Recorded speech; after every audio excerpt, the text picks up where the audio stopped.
The truth was, I wasn't sure that I belonged. I doubted myself, and I wondered if I was good enough to even be there, if what I was doing in the world, albeit important and meaningful as far as I saw it, was it deserving to have a seat at this table? Harry and Meghan fled the royal family for a second chance at the private life they always wanted. But despite their escape, the world kept on telling and retelling their story. In order to set the record straight, they decided to create a tell-all documentary series with TV giant Netflix. They feel very wronged, but they can't ask for privacy when they've made the Netflix series. It's opening up a can of worms. You'll watch that series and think, the royal family need looking after, they've come out of it better. Or you'll be on the side of Harry and Meghan and think, wow, they had to put up with a lot and I'm on their side. Whether they wanted it or not, they stepped into a war with the tabloid press. The resentment towards his brother for the protection that he's had is palpable throughout. Of course, those who would be supporters of Prince William would say, look, Prince William is just doing his duty. And now, what was once a healing wound between the couple and the royal family has become a great divide.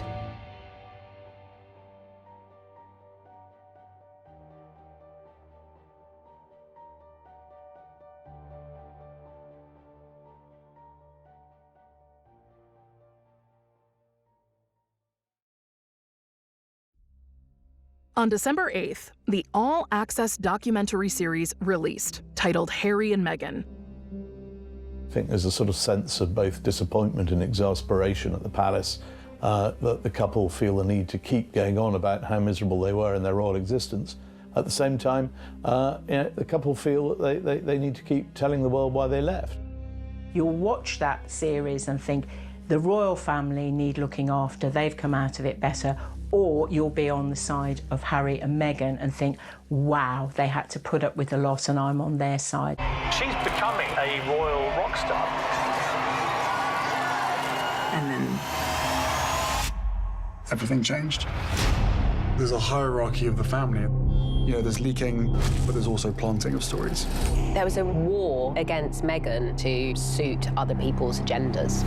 It's about hatred. It's about race. It's a dirty game. The pain and suffering of women marrying into this institution, this feeding frenzy. I realized they're never going to protect you. I was terrified. I didn't want history to repeat itself.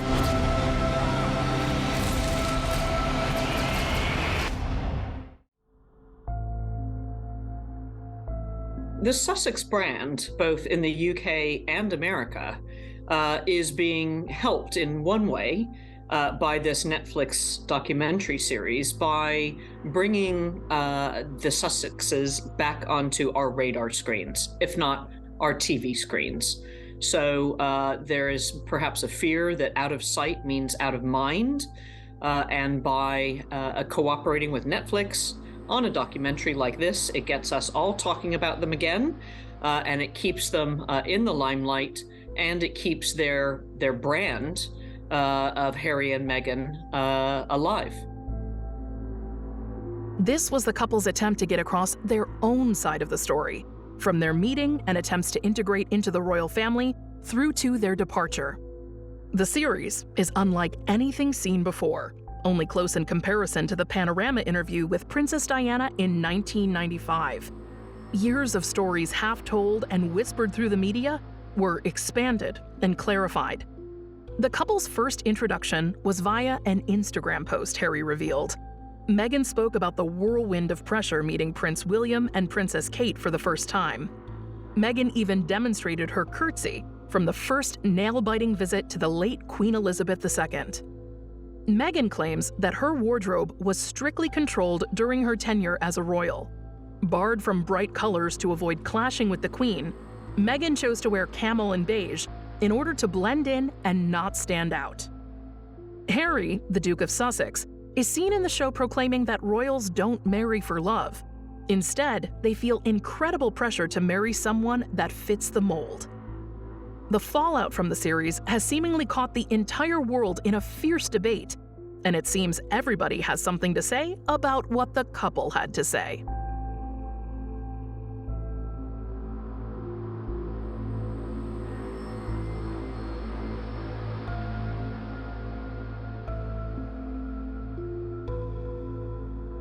When they were growing up, William and Harry's relationship was incredibly close. The two of them really needed one another. They had, an unhappy home environment. They were, luckily they did have nannies, and they were therefore kept away from quite a lot of the acrimony that was going on between their parents. But nonetheless, children pick up on things. They're very sensitive. And it was also fortunate that they went away to boarding school, because again, that removed them from most of the nastiness that was going on. But they did rely on one another. They were very close. The two are very different characters, but they complement one another very well. And they've always had a great banter. They tease each other mercilessly, or used to. And then when their mother died, I think that brought them even closer together, because they couldn't share with anyone else what they had experienced. It wasn't, like the death of any normal parent, because with the death of a normal parent, you don't have the world grieving as well. It was almost as though their grief was being devalued by the grief of strangers. So I think it was a very difficult time for them, and during that sort of the years after Diana's death, there was a bond which was closer, arguably, than most siblings. I think the time when that bond started to fracture a bit was when Harry probably came out of the army and started going into royal work. And I think there was a little bit of, the space was quite small within their charitable world for the two brothers together. And I think Harry slightly railed at the hierarchy. Here was his brother, his mate, but who was slightly pulling rank at times because he was the senior member of the family. So I think there were one or two little niggles going on there. I suspect that when William married Kate, Harry adored Kate and Kate adored Harry, but I suspect that, as with every family, when one sibling marries, their focus turns slightly onto their new wife or husband, and then their children. And where previously their full focus had been on the sibling. So I think maybe, there were rumblings, but Harry, got on very well with them right up until, I would say, the time that he met Meghan.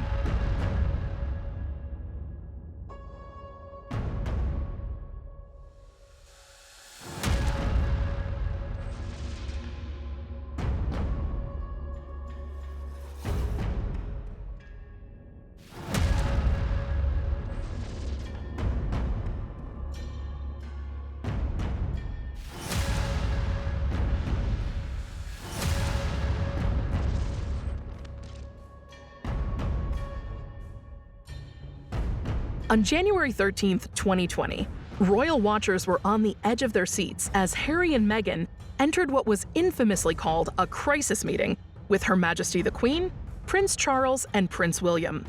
This was the deal or no deal moment. The future of the royal family was hanging on the outcome of this critical talk. After several tense hours, Buckingham Palace announced with a heavy heart that arrangements had been reached for Harry and Meghan to leave royal duties behind and pursue an independent future. This is the real problem for the Queen and Prince Charles. They are dealing with this as a grandmother and as a father on the one hand, and they're also dealing with it as the protector of an ancient dynasty. And we have seen that how, as protectors of the ancient dynasty, when they need to, they act brutally, as they did with Prince Andrew when they removed him from public office. There may be a point that at some stage that the Queen, Charles and William believe that what Meghan and Harry are proposing is a threat to the institution of the British monarchy, then they will act. Well, I think these decisions have all got to be made in the future. Anybody who's high profile needs protection. Former Prime Ministers and Ministers of Defence get security for a long period after they've left office. So I think that's something that everybody would suggest that they're required to get security. But these decisions will surely all be made in the next few days. All the way through this relationship, we've seen examples of Harry trying to protect Meghan from the scrutiny. You have to remember, Meghan comes in the legacy of Princess Diana, and Harry saw the way his mother was treated by the press. And I think he's very keenly aware of how that happened and ensuring that that doesn't happen to Meghan. The decision to move away from central London to go to Frogmore Cottage and move to Windsor is very much about protecting Meghan. You know, they had just redecorated the place in Kensington. They had just done it up the way they wanted to when they announced they were actually decamping and moving to Windsor. By moving to Windsor, Harry and Meghan are hoping to preserve some semblance of normalcy for themselves and for their child. Even if you look at the birth of the new baby, whereas Kate Middleton was trotted out in hosiery and full makeup just hours after delivering her babies, Meghan said from the beginning, I won't be doing that. They didn't even announce she was in labor until after the baby was safely born. All the way through the birth, even in the last weeks of her pregnancy, Meghan was not seen. And all the way through her birth, Meghan has maintained a determination, along with Harry, to keep certain things private, to keep protected their family. And they are not following the royal script. They are consistently deviating from what's been done before. And some people think it's admirable and some people think it's not. But ultimately, Meghan and Harry are doing things their own way. Public reaction was divided, to say the least. While some wished the couple nothing but happiness and success, others felt resentment in abandoning crown and country. The media press of it really speaks to the culture war that's happening in this country between the older generation is outraged by Harry and Meghan's decision, and the younger generation, which is mostly supportive. I think the whole plan that Harry and Meghan have is a really problematic one, because they're talking about stepping back. Their critics would argue, about having their cake and eat it. They're talking about one day representing the Queen on a foreign tour to another country, on another day, say in North America, earning serious money with some sort of endorsement of some sort of product. The risk is that those two things aren't compatible. The risk is that their pursuit of money will tarnish the Windsor brand and tarnish the House of Windsor. There's no doubt that the reaction inside the palace was just as divided. It's definitely sad for the team at Buckingham Palace. They have a superb team there who've been fiercely loyal to them. I think the assumption would have been that there would have been possibly a core number of staff who would have been retained to run some kind of operation here for them. They've decided against that. They're severing all ties. It's a really strong signal that they are off on their own now in America and Canada. The now free couple announced a new future of financial independence, stepping back from the royal family, but insisted they would continue to support their causes and, of course, Her Majesty the Queen. They shared their plans to split their time between North America and the UK. It's felt like their farewell UK tour. 5 engagements in 5 days, covering off the official, the causes that matter to them, and taking time to say thanks to their friends. But it is the event they'll attend here at Westminster Abbey that is the most significant since they've returned from Canada. Because when they arrive at the Commonwealth Day service, it will be the first time that we've seen them alongside other members of the family since they announced they want to step back as senior royals. And everyone will be watching the body language. Every year since they got married, they've been to the service. Reaching out to the Commonwealth has been a big passion for both of them. Their attendance this year will be a reminder that whatever has gone on behind the scenes, they are still family, as this is one event that is hugely important to the Queen. When they got engaged, there was a sense this was a couple excited about what they could achieve together. A few days later, they carried out their first walkabout, but the scrutiny has proved too much and palace life too stifling, leaving the Queen with no option but to agree they can step away at the end of this month. In just over 2 years, they have fulfilled every aspect of royal life. Today is expected to be the last of those official duties. In the end, their life together had to come first. And just like that, as quickly as the whirlwind romance had started back in July 2016, less than 3 years on, they were gone. You know, the monarchy finds itself in a moment of turmoil, flux, and a genuine crisis because, of course, this has opened up a Pandora's box. There are so many wider issues at stake. The future of the monarchy, this streamlined monarchy that you keep hearing people talking about. What does that actually look like if Meghan and Harry do step down? A lot of you tonight have told me you have my back. Well, I'm also here to tell you I've always got yours. On their new website, the Duke and Duchess published what was effectively a manifesto of how they're going to deal with the media in future. And part of it was an attack on this, and specifically British media and royal correspondents for their monopoly on royal coverage, and essentially accusing the media of making private profit from their very public lives. They talk specifically about the Royal Rota, where British media cover royal events to be distributed around the world. Obviously claims they feel they've been hounded by the media, etc. But in reality, there's been nothing like that. Come on, you would say that. No, the Royal Rota system works, I think it's given them an awful lot of, it's been going since the 1950s. And one must remember that this is an unelected institution that relies upon media, publicity, the public support for its life's blood. They are in control, they release the images, they choose who comes and talks to them. I mean, that's a relationship that works in Hollywood, that's a relationship that works with celebrities. It's a great open question whether it's a relationship that can work with a senior, active member of the British royal family. As a first step into independence, the couple founded Archewell Incorporated, a nonprofit foundation for change. The couple went on to found Archewell Productions and sign multiple huge media deals with Netflix and Spotify for a series of inspirational documentary and podcast productions, reportedly worth around £18 million.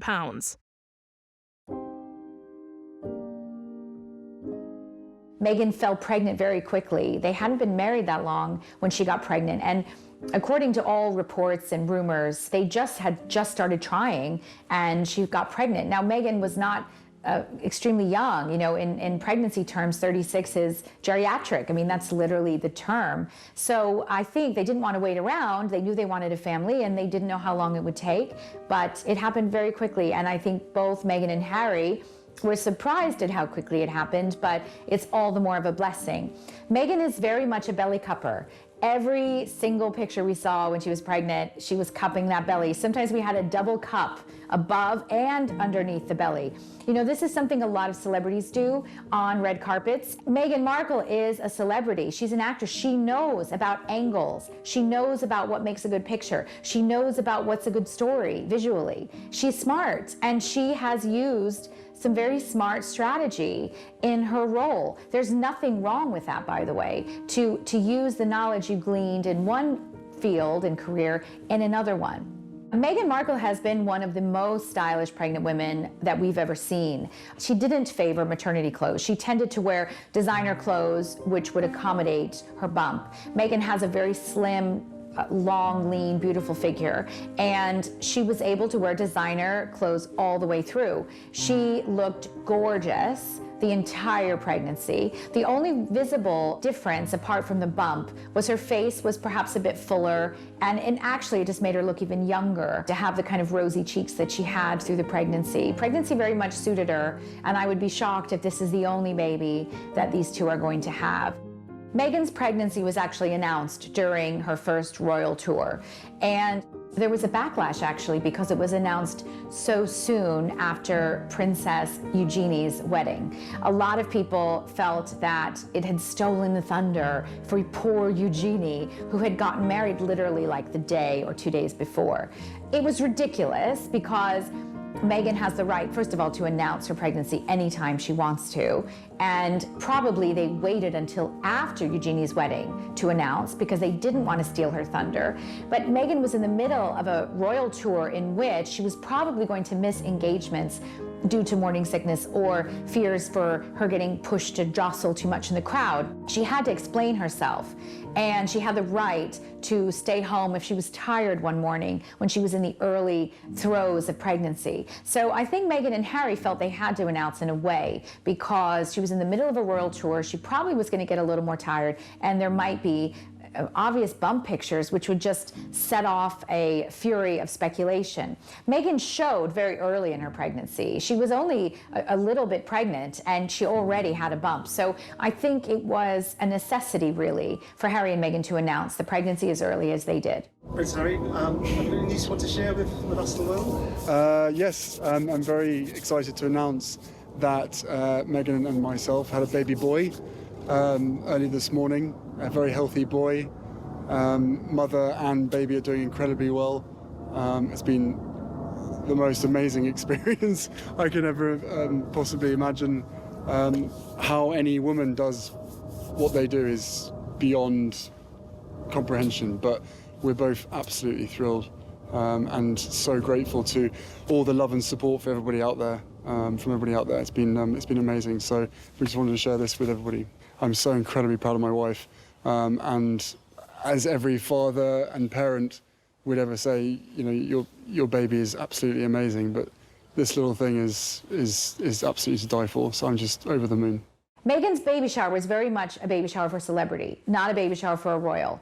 I don't even know if Kate Middleton had a baby shower, but if she did, it was probably like in someone's house with a cup of tea and like a few finger sandwiches. This was not going to be this like amazing, over-the-top, celebrity-filled event. Meghan did her baby shower as a celebrity. It was thrown by a celebrity, Serena Williams, and it was attended by celebrities, and it looked like something celebrities would go to. Meghan unfairly really got a lot of backlash because the truth is, how many women are involved in the planning of their own baby shower? The answer is 0. Meghan had probably nothing to do with it, knew nothing about it except that she was supposed to show up in New York on this date. And Amal Clooney said, look, I'll give you a ride in my jet. The over-the-top extravagance of the shower has more to do with Meghan's friends than it does with Meghan herself. One thing that was very sweet about the baby shower was Meghan actually didn't open any of the presents. She wanted to wait and open them together with Harry. She took them all home with her and they opened them together as a couple. This is really unprecedented. I mean, normally one of the highlights of a baby shower is watching the mother-to-be open everything. So this broke with tradition, but she didn't want Harry to miss out. In the lead up to the birth, Harry and Meghan both said they didn't want to know the sex. They wanted it to be a surprise. So they had to obviously then choose girl and boy names. Had it been a girl, Diana was very much a favorite name, and I believe it was very likely that Diana would have been the first name, or at least in the middle of that long name. And the reason is, you know, from the beginning, Harry and William both have included their mother whenever possible in their relationship. And I think it grieved them both that she wasn't there when they married. She wasn't there to see her grandchildren. And so I believe with all my heart, Diana is probably in future going to be a girl's name for this pair. In terms of boys' names, there were a lot of names initially floated around. They were all connected with royal tradition, but not typically traditional. So for example, Alexander, which is a perfectly acceptable English royal name, but not as commonly used. And other sort of middle names that the royals have had, like Arthur, were 2 of the names that were favored at the beginning. On March 7th at 8 p.m., CBS aired the landmark interview led by TV legend Oprah Winfrey. The 2-hour interview has caused an incredible fallout, the magnitude of which still cannot be fully understood.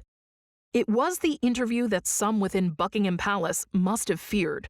But the Prince Harry and Meghan Markle discussion with Oprah was more revealing, explosive, and potentially damaging to the royal family than many could have imagined. Harry and Meghan left as working members of the family, left the country, went to Canada first, then America, and then gave that devastating interview to Oprah Winfrey, in which Meghan said that Kate had made her cry just before her wedding over a bridesmaid's fitting, where there had been a rumor long before that Meghan had made Kate cry. So in this interview, she wanted to correct that story and make it clear that Kate had made her cry. Allegations of racism within the family itself, and Meghan's admission that she felt suicidal during her pregnancy, have been splashed across newspapers in the United Kingdom.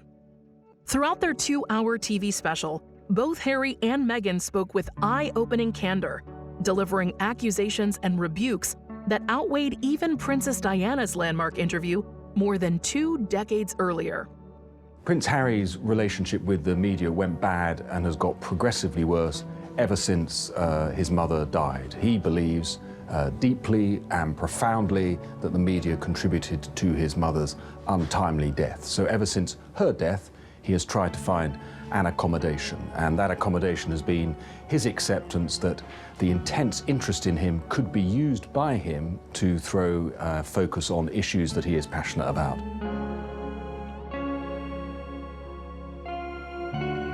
Meghan, can you tell me what it's like becoming a new mum, and tell us a little bit about baby Sussex, as we're calling it? It's magic. It's pretty amazing, and I mean, I have the 2 best guys in the world, so I'm really happy. Tell us a little bit about your son. What's he like? Is he sleeping well? Good baby? Yes, he has the sweetest temperament. He's really calm and. I don't know where he gets that from. Yeah, and he's just been the dream. So it's been a special couple days. Who does he take after? Does he look like anyone? We're still trying to figure that out. Well, everyone says that babies change so much over 2 weeks. We're basically sort of monitoring how the changing process happens over this next month, really. But his looks are changing every single day. Yeah. So who knows?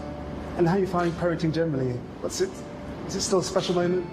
Yeah, it's great. I mean, parenting is amazing. It's only been, what, 2.5 days, 3 days? Yeah. But we're just so thrilled to have our own little bundle of joy and be able to spend some precious times with him as he slowly starts to grow up. And I hear you're off to see 2 special people in a minute. Yes. The Queen and the Duke. Yes, and we just bumped into the Duke as we were walking by, which was so nice. So it'll be a nice moment to introduce the baby to more family, and my mom's with us as well. So it's been a really. Here we go. Guys, thank you. Thank you all so much. Thanks for your time. Thank you. Thanks a lot. And thank you everybody for all the well wishes and the kindness. It really just means so much. Thank you. Thank you.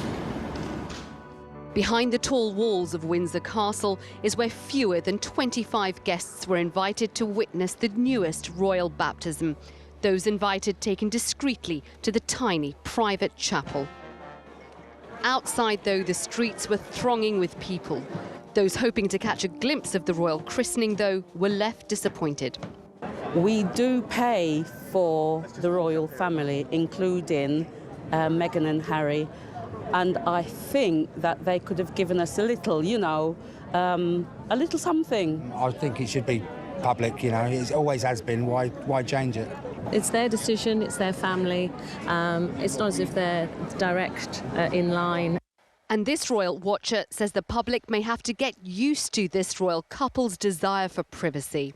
Well, it seems to be the case that Harry has decided he wants his little boy to have more of a private life. He feels he's a long way from the throne and wants to enjoy some type of privacy. But it could be a problem because no matter what you do, he is growing up in a royal goldfish bowl. He has got 2 of the most famous parents in the world.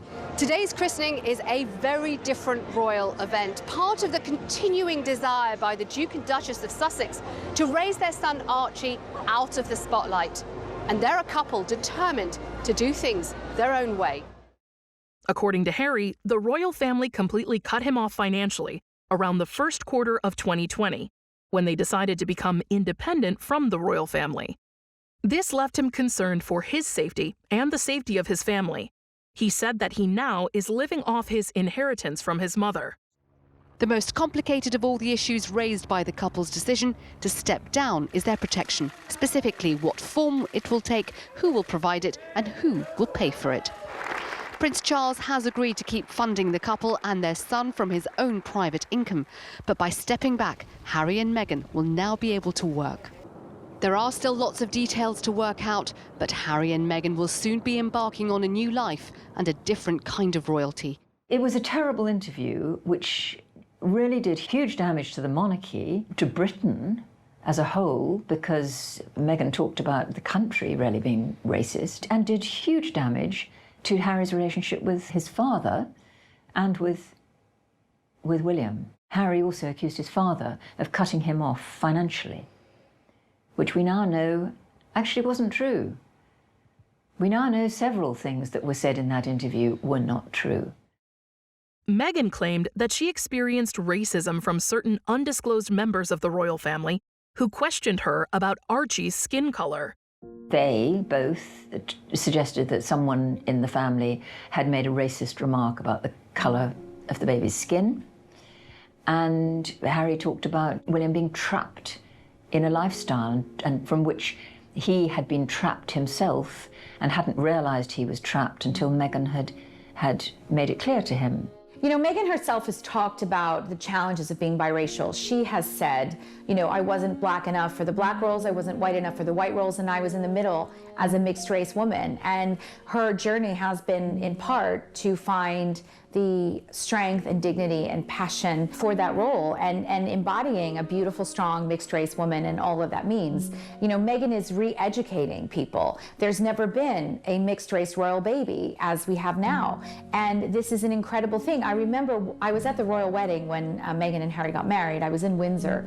And I remember there were a lot of women there who were black, with little girls, with daughters, who were celebrating this special day. And people can't have any idea what a big deal this is for there to be a black princess, for there to be a mixed race princess, because we haven't had that before. And I think that just by virtue of the fact that Meghan is who she is, inspires people, inspires young girls, inspires women, and that's a beautiful thing. The royal family cannot survive if it doesn't evolve and it reflect the world at large. And to be entirely white, it certainly does not do that. So Meghan is representing, just by virtue of the fact that she's accomplished and beautiful and smart and talented and mixed race. And it's a wonderful thing. It's great for the royal family. It's great for everyone else. Oprah went on to clarify that the couple made it clear that it wasn't the Queen or Prince Philip that made these remarks. Either way, the palace released a statement addressing the alleged racism. The palace said recollections may vary, but the matters would be addressed privately. The big royal wedding that cost £40 million and was watched by the world, turns out it was all a performance. The couple claimed that they actually tied the knot in a secret ceremony 3 days before the big event in their backyard. Perhaps most troubling of all were Meghan's claims that she experienced real and frightening suicidal thoughts as a result of such intense tabloid scrutiny and isolation at the palace. Becoming a royal meant giving up a lot of personal luxuries and independence. Meghan also claimed that it was disparaging that the palace refused to correct false statements about her. There were rumors that Meghan was bullying some of the staff. Her method of working was not what they had been used to. Whether it was because she was American, whether it was because she was a movie star who treated people in a different way, it was not what had happened in the past within that royal household.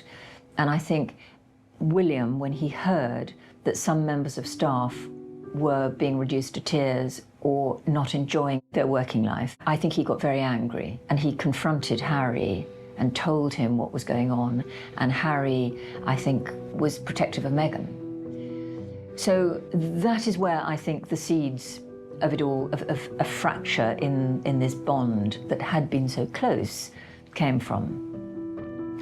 Then, of course, Harry and Meghan left as working members of the family, left the country, went to Canada first, then America, and then gave that devastating interview to Oprah Winfrey, in which Meghan said that Kate had made her cry just before her wedding over a bridesmaid's fitting, where there had been a rumor long before that Meghan had made Kate cry. So in this interview, she wanted to correct that story and make it clear that Kate had made her cry. They both suggested that someone in the family had made a racist remark about the colour of the baby's skin, and Harry talked about William being trapped in a lifestyle and from which He had been trapped himself and hadn't realised he was trapped until Meghan had made it clear to him. It was a terrible interview which really did huge damage to the monarchy, to Britain as a whole, because Meghan talked about the country really being racist, and did huge, huge damage to Harry's relationship with his father and with William. The main event in the Sussexes' lives has, of course, been the birth of their second child, Lilibet, in June 2021. My husband and I are thrilled to soon be welcoming a daughter.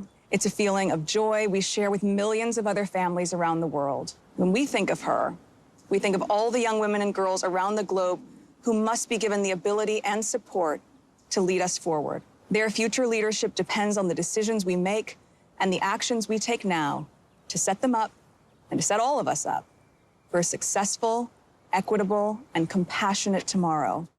Just days after their daughter's birth, Meghan released her children's book, The Bench, inspired by a Father's Day poem she wrote for Harry. It became a New York Times bestseller within a week of release. The couple have also taken part in their fair share of activism. On her 40th birthday, Meghan filmed a video with U.S. actress Melissa McCarthy to launch her 40 by 40 mentorship campaign, raising awareness about the women globally who have lost their jobs as a result of COVID. As campaign chairs of Vax Live, my husband and I believe it's critical that our recovery prioritizes the health, safety, and success of everyone, and particularly women, who've been disproportionately affected by this pandemic. With the surge in gender-based violence, the increased responsibility of unpaid care work, and new obstacles that have reversed so much progress for women in the workplace, we're at an inflection point for gender equity.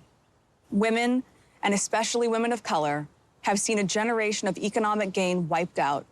Since the pandemic began, nearly 5.5 million women have lost work in the U.S., and 47 million more women around the world are expected to slip into extreme poverty. But if we work together to bring vaccines to every country and continent, insist that vaccines are equitably distributed and fairly priced, and ensure that governments around the world are donating their additional vaccines to countries in need, then we can begin to fully rebuild. Not only to restore us to where we were before, but to go further and rapidly advance the conditions, opportunity, and mobility for women everywhere. For all the scrutiny that Harry and Meghan have to endure, it's easy to forget the couple is using their platform as a way to reach out to others through their work in public service. From building their Archwell Foundation in 2020 to the small ways the couple gives back, Harry and Meghan continue to work and find ways to leave a positive impact on the world and create a better future for their children.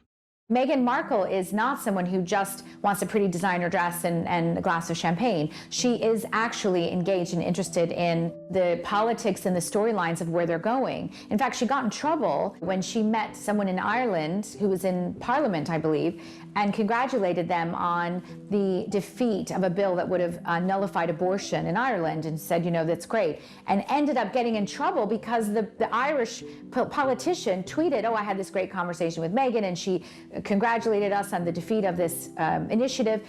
And everybody was like, you can't take a side, Meghan, you can't defend any position. I think one of the most difficult, challenging things for this whole experience for Meghan is the royal tradition of not taking a side, of not showing your political leanings, of not having opinions. That is something that I think Meghan Markle has already and will very much continue to struggle with.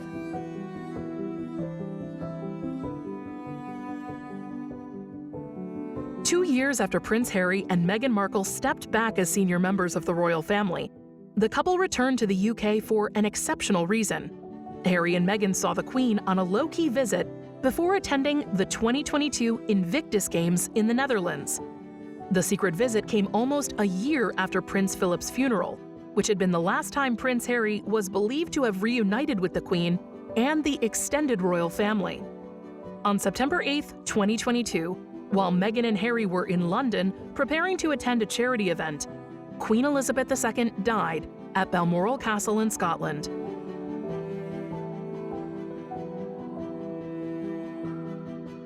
Buckingham Palace has announced the death of Queen Elizabeth II, the longest reigning monarch in British history. The Queen died peacefully at Balmoral this afternoon. The King and the Queen Consort will remain at Balmoral this evening and will return to London tomorrow.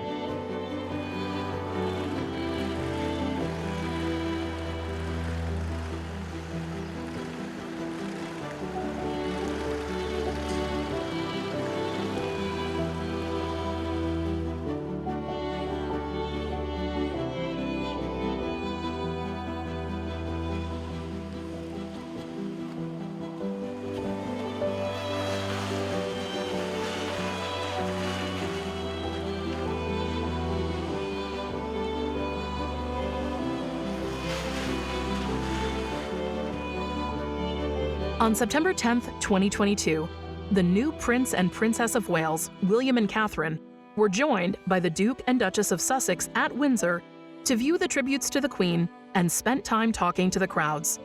There was mixed reactions from the people there. This was the first time since March 2020 that the two couples had been seen together. When it was finally announced that the Queen had died, there was an extraordinary outpouring of grief amongst the nation because, you know, the majority of the Queen's subjects had never known another monarch. And it was kind of the end of an era. It wasn't just her death, it was the end of an era. It was end of the Elizabethan age as we know it. And of course it was all so dramatic and so beautifully staged that made it even more poignant.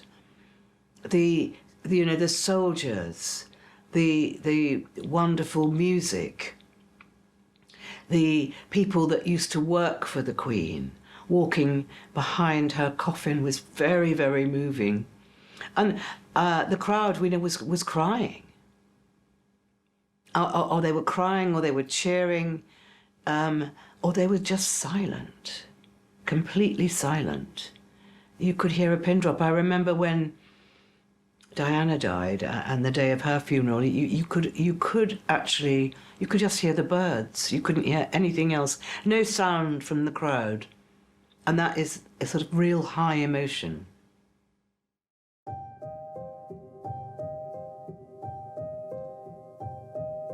The couple then went on to attend the late Queen's funeral, with Harry marching behind the coffin along with his family.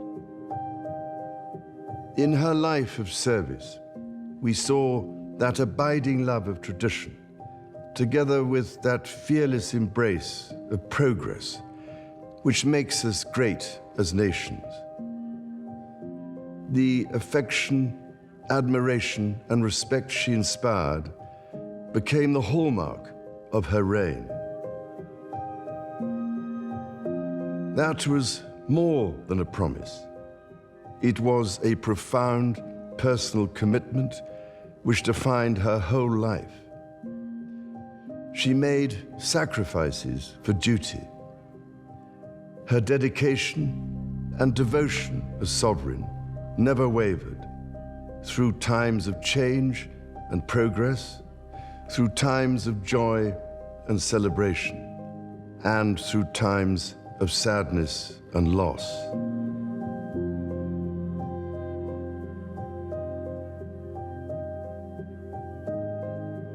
It seems that despite Harry and Meghan's attempt to outrun the media and start a new life in Los Angeles, that storm has caught up with them. Once again, they're on every front page and in everyone's mouths. Their attempt at privacy backfired. But their attempt to tell their side of their own story seems to have only emboldened both sides of opinion. The reconciliation that seemed to be on the horizon between Harry and his family now seems impossible. The cracks that split the royal family and these former royals has now become a great divide.